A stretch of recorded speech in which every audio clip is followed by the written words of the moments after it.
seja bem-vindo ao nosso treinamento de prevenção ao abuso infantil.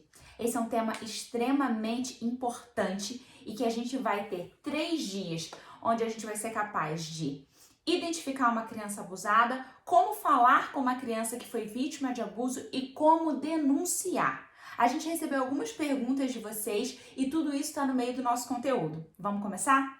No último dia, após 3 dias de treinamento, nós teremos um desafio e é muito importante que todo mundo se envolva e nos ajude.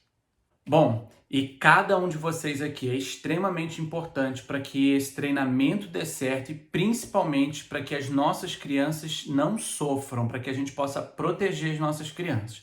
Então, você pode clicar logo aqui embaixo no canal no YouTube, copiar o link desse vídeo e mandar para os seus grupos de WhatsApp, mandar para pessoas que você sabe que se engajam com essa causa, para eles também serem capacitados em relação a como prevenir o abuso na criança, tá? Então, se inscreve aqui no canal, ativa as notificações, porque aí você não corre o risco de perder as próximas aulas e os próximos conteúdos a respeito desse assunto. A gente também tem grupo no Telegram, onde a gente vai disponibilizar todo o material escrito e ele é muito importante para você colocar em prática, e grupo no WhatsApp. Isso aí. Então, os links vão estar aqui na descrição e o nosso Instagram, Carolina Fleischmann e Dr. Rafael Henrique. A gente precisa começar falando sobre os dados epidemiológicos, os números do nosso país. Eu não tenho outra palavra senão uma vergonha. Para vocês terem uma ideia, no ano de 2019 foram feitas 159 mil denúncias para o Disque Denúncia, o Disque 100. Só que tem um pequeno detalhe nesses dados. Boa parte das crianças que sofreram abuso infantil não houve denúncia.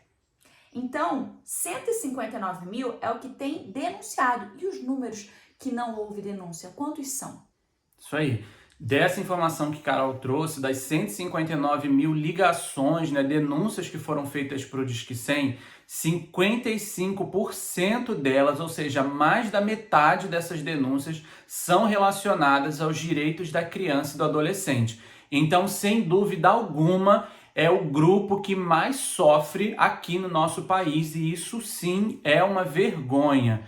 Precisamos criar cidadãos que são ativos na proteção das nossas crianças e adolescentes. Vale lembrar que isso é uma causa nossa, de todos os brasileiros, são as nossas crianças.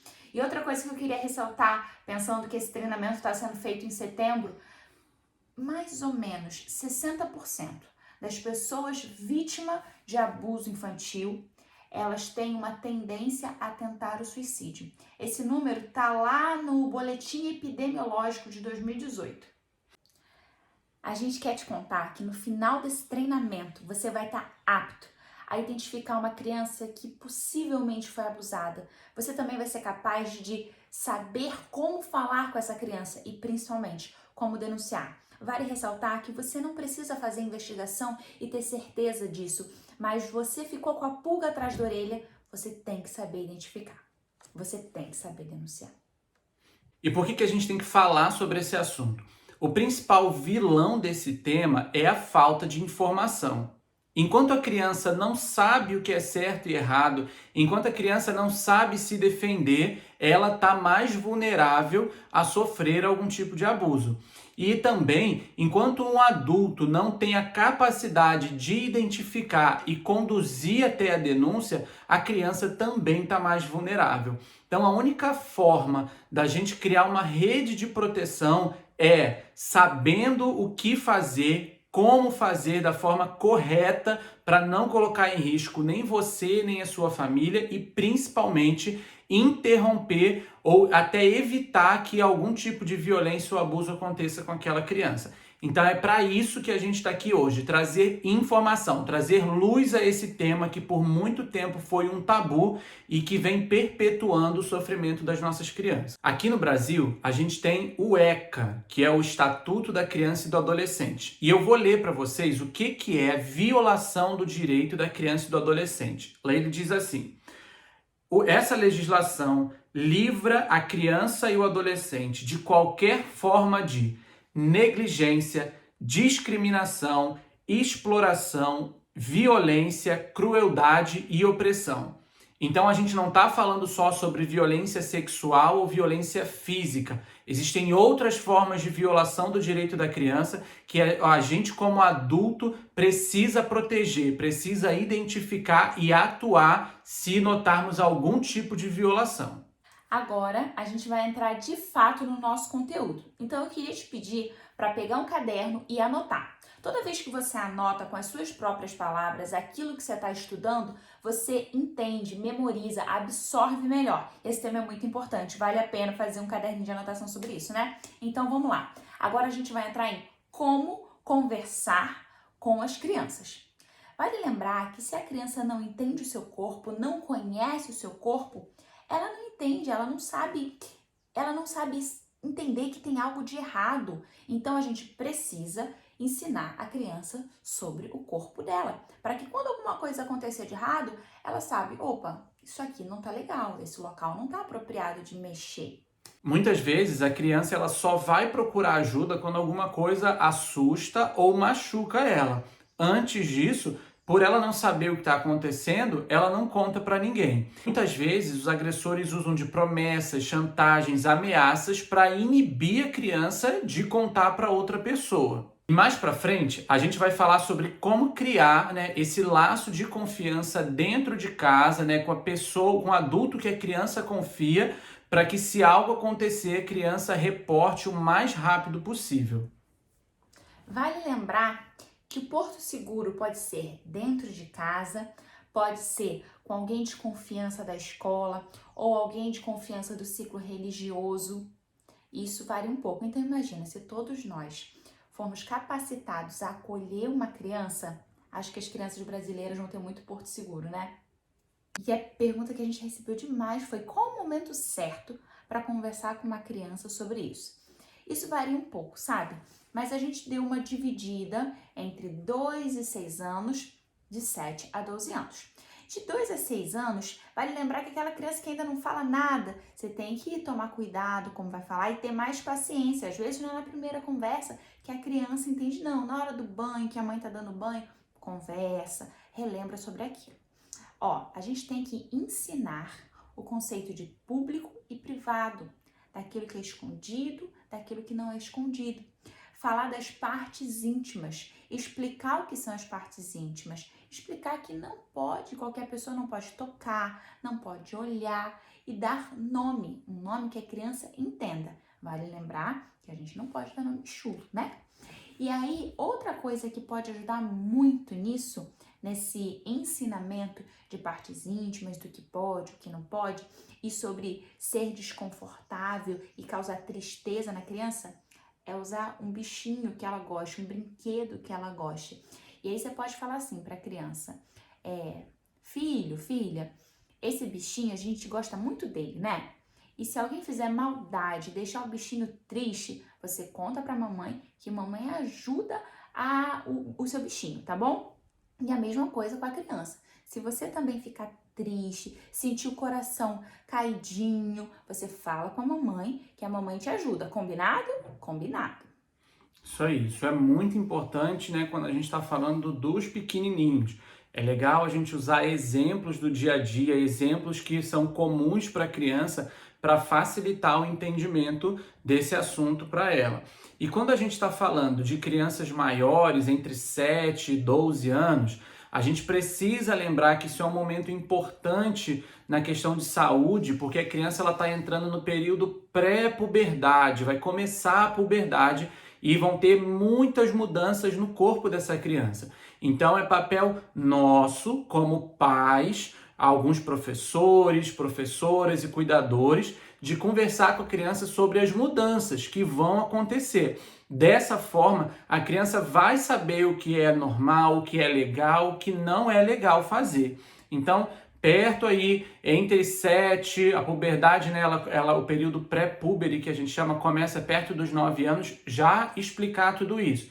Nomear novamente as partes do corpo. Nessa idade, a gente já pode usar os termos técnicos, os termos científicos, já pode chamar de pênis e de vagina, e trazer isso para a criança. Isso é íntimo, isso é seu. Ninguém pode ficar tocando, você não pode tocar no de ninguém, ninguém pode querer ver ou tirar foto. Isso é seu. E, novamente, reforçar a questão de que a família está ali para proteger ela. Ela precisa comunicar porque ela vai ser protegida dentro da família, ou se for uma questão dentro da família, papel dos professores serem esse porto seguro, psicólogos, assistentes sociais nos colégios acolherem essa criança. E outra coisa importante, né? A gente deixar um espaço aberto para tirar dúvidas. Se a criança quiser perguntar, responda de forma simples, objetiva, de forma que a criança entenda. Não crie um tabu de um grande monstro e não pode conversar. Deixe a criança tirar as dúvidas dela. Isso aí. Existe uma linha, né, de abordagem que fala sobre isso. Você começa o assunto e depois conduz o assunto a partir das dúvidas da criança. Você não vai jogando um monte de informação. Então, estimule a criança a perguntar as dúvidas dela e nunca fuja de uma pergunta que a criança está fazendo. Adapte a melhor resposta, né, dentro dali da capacidade de entendimento da criança, a melhor resposta que você consegue dar. E isso também, por volta de 7 a 12 anos, 12 anos já é um pouquinho maior, mas é o momento de conversar da onde vêm os bebês, explicar o processo da onde vêm os bebês, claro, numa linguagem que a criança entenda. Você não precisa contar todos os detalhes, mas você pode explicar numa linguagem um pouquinho mais lúdica para a criança entender. E às vezes perguntar o que você sabe, né? Isso também, para tirar as dúvidas, né? E uma coisa legal também, a gente tem alguns livros que alguns amigos nossos, professores e professoras indicaram para a gente durante as nossas pesquisas, a gente encontrou também. Então, eu vou colocar aqui embaixo esses 3 livros, tá? Pipo e Fifi, O Segredo da Tartanina e Não Me Toca Seu Boboca. São 3 livros escritos por pessoas capacitadas para conversar, né? Para começar esse assunto a ser falado para as crianças. Então, procura aí na internet, procura na sua cidade, as escolas precisam ter esse material nas escolas para facilitar o início dessa conversa. Então, muito importante, uma dica muito boa para você ter acesso, tá bom? E aí, ó, vale lembrar que cabeça de criança é completamente de cabeça de adulto. Então, empatia e entender a cabecinha dela, tentar entrar na cabecinha do seu filho para pensar a melhor forma de você falar com ele. A gente está dando aqui o que os livros falam e tudo mais, mas a gente que tem o nosso filho entende qual é a linguagem que a gente vai usar com ele. Como é melhor, se é melhor fazer um desenho, se é o melhor tocar e pode ou não pode, é feliz ou é triste. Então, assim, entenda o que funciona com seu filho e faça tenha essa conversa com ele. E aí, no momento que você fala assim, eu sinto que meu filho entendeu. Você vai sentir dentro de você. Não, ele entendeu. Ele sabe se defender. Ele sabe me alertar. Isso aí. E outra coisa importante, nunca use termos chulos, palavrões, palavras pesadas para fazer essa explicação, tá? Porque isso confunde a cabeça da criança. Em algum momento ela ouve aquela palavra em outro lugar, ela vai se sentir familiarizada com aquela palavra e vai achar que aquilo é normal, que é legal dizer aquilo. Então adapte o seu linguajar para que não seja chulo na hora de explicar isso para a criança, tá? E mais uma coisinha. A gente viu alguns materiais que utilizavam um semáforo, né? Um sinal de trânsito com vermelho, amarelo e verde, para explicar para a criança. A gente conversou com alguns colegas nossos, psicólogos, outros médicos, e a gente, junto nessa roda de conversa, a gente chegou a uma conclusão. Não existe amarelo quando a gente está conversando com a criança. Não existe atenção, esse lugar aqui a gente tem que prestar atenção. Para a criança só existe não pode tocar e pode tocar, tá? Então, evite utilizar esse conceito dúbio, porque a criança ela pode ficar confundida. Então só existem 2 cores, o vermelho que não pode ser tocado de forma alguma e o verde que é segurar na mão, às vezes um carinho na cabeça, mas evite conceitos duvidosos na hora de expor para a criança. Nunca dê muitas opções, dê uma opção de certo e uma opção de errado, tá certo? E para a gente terminar aqui a nossa aula de hoje, a gente vai começar o terceiro tópico, né, que é desenvolvendo o laço de confiança. Anota aí, porque também isso é super importante. Poxa, meu filho nunca falou comigo, eu não sinto que meu filho me tem como um porto seguro, que ele não confia em mim. Como é que a gente cria isso na criança para, se alguma coisa acontecer, ela se aproxime e fale para a gente o que está acontecendo? A primeira dica disso é: nunca duvide ou brigue com seu filho ou sua filha se ele vier trazer alguma situação para você. Sempre primeiro escute, acolha ele como filho e depois você vai checar os fatos. Mas num primeiro momento, nunca brigue, grite, faça alguma atitude de repreensão pelo fato dele estar falando com você. Não fala sobre esses assuntos, menino. O que vai ficar falando de sexo aqui em casa e não sei o quê? Não. Por que está falando sobre esse assunto? Da onde surgiu esse assunto? Não está na idade de conversar sobre isso ainda. Então, puxe seu filho para perto de você e converse isso com ele, tá certo? E aí a gente precisa falar da palavra-chave para se tornar porto seguro de uma criança. É o acolhimento. E aí quando a criança vem de alguma forma diferente, dá algum sinal discreto, a gente vai conversar sobre isso em outra aula, acolha aquela criança. Pergunta o que está acontecendo, abrace aquela criança, sabe? E não chegue com interrogatório, ameaçando, você tem que me contar o que aconteceu. Cuidado, isso pode afastar mais a criança. E infelizmente, alguns casos de abuso infantil, eles acontecem dentro de casa. E aí a pessoa que é o porto seguro pode ser uma pessoa da escola, a tia da limpeza, a tia da cantina. Rafa, por exemplo, era muito amiga da tia da cantina, acho que porque rolava um negócio de comida e tudo mais.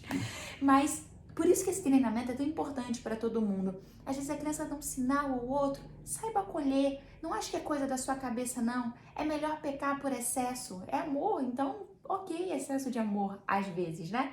Então, saiba acolher a criança. Tá? Então, amanhã a gente tem a nossa segunda aula sobre como identificar. A gente vai conversar dos sinais físicos, né? O que você pode ver no corpo da criança que pode identificar um abuso, o que você pode ver no comportamento da criança, como que você identifica uma criança que está sofrendo violência física, violência sexual, violência psicológica. Isso tudo é muito importante. Então, espero que vocês tenham aproveitado hoje. Guarda o horário de amanhã para estar aqui junto com a gente, melhorando ainda mais a sua capacidade de proteger as nossas crianças. E se ficou alguma dúvida, a gente vai estar online agora lá no Instagram, a gente vai postar uma foto e aí você fala com a gente, se ficar qualquer dúvida, tá bom? E chama mais gente para esse treinamento amanhã. Tchau. Tchau, tchau.